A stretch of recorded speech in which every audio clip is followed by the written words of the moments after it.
Alors lycée professionnel, donc matière professionnelle, mais il y a aussi des matières générales avec une approche différente. Alors oui, nous on représente justement ces matières générales, lettres, histoire et un petit peu de MC aussi.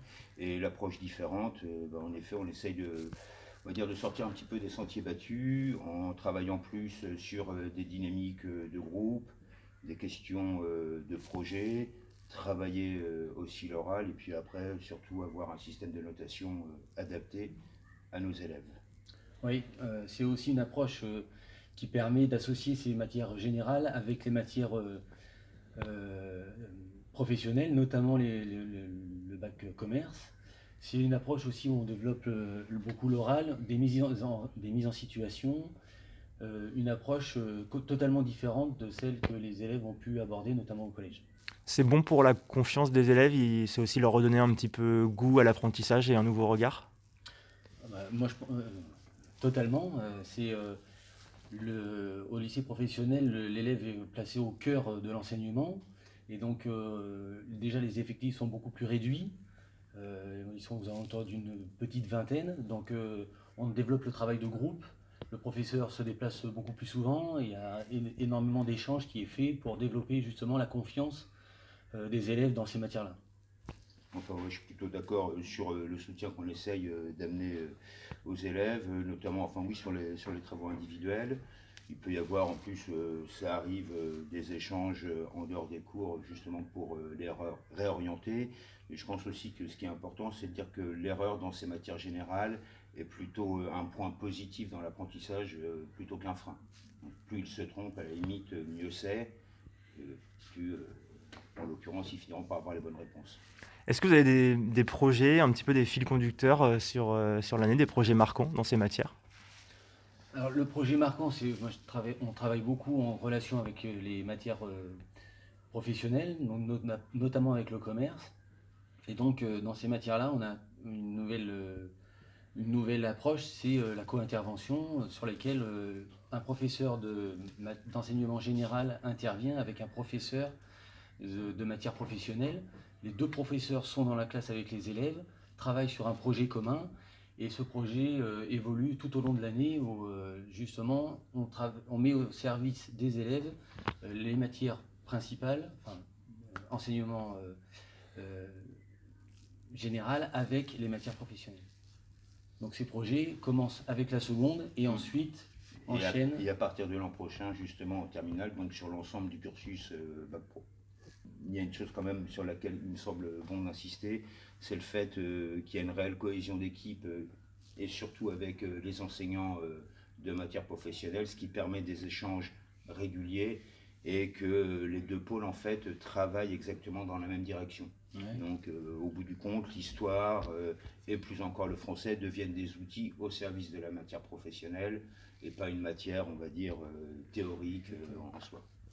Vous démarquez ici à Sainte-Marthe-Chavagne par une certification un petit peu particulière?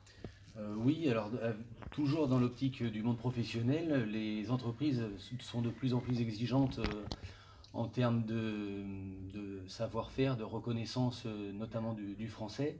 Donc dans cette optique, l'établissement souhaite mettre en avant une certification, c'est le projet Voltaire. Ça représente un coût pour l'établissement, mais on considère que c'est un investissement pour l'avenir. Et donc chaque élève se voit proposer de participer au projet Voltaire dès l'entrée en seconde. C'est sur la base d'une participation intéressante des élèves qui leur permettent de participer. Il n'y a rien d'obligatoire, c'est-à-dire qu'ils y vont quand ils ont le temps, c'est accessible par ordinateur et par smartphone. Ouais, c'est une application. C'est exactement ça, c'est une application et ça s'adapte en fait au niveau de l'élève. Chaque élève aura une approche différente. En fait, le logiciel, cette application, s'applique en fait et s'adapte en fonction de l'élève. L'élève, il y a une sorte de diagnostic qui est fait par rapport à l'élève, et ensuite, le logiciel propose de s'adapter à l'élève et lui propose de progresser sur différentes fonctions ou différentes matières liées au français.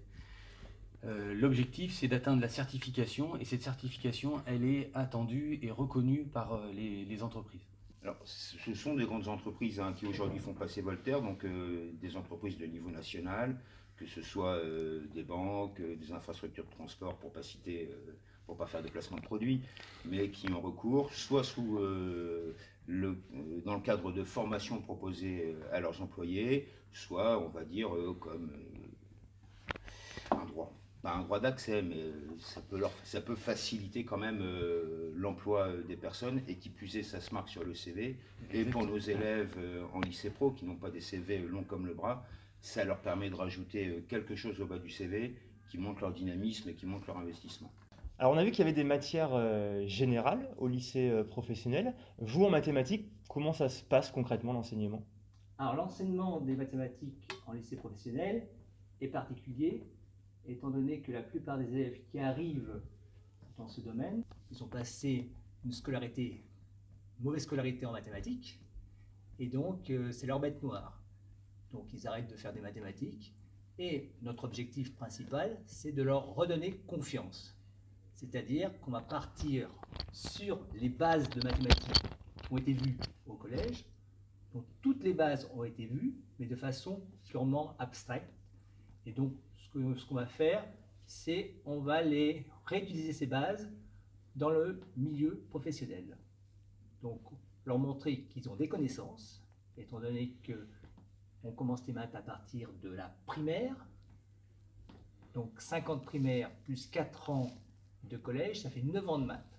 Donc tous les élèves ont une connaissance en mathématiques, et cette connaissance, elle est un petit peu désorganisée, diffuse.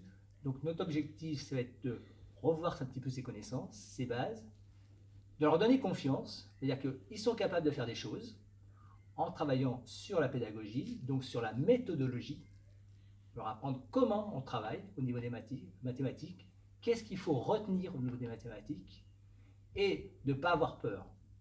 C'est-à-dire que si on ne pose pas de questions au niveau des mathématiques, on ne pourra pas avancer. Donc si on ne va pas se retrouver devant une porte ou un mur, on pose des questions.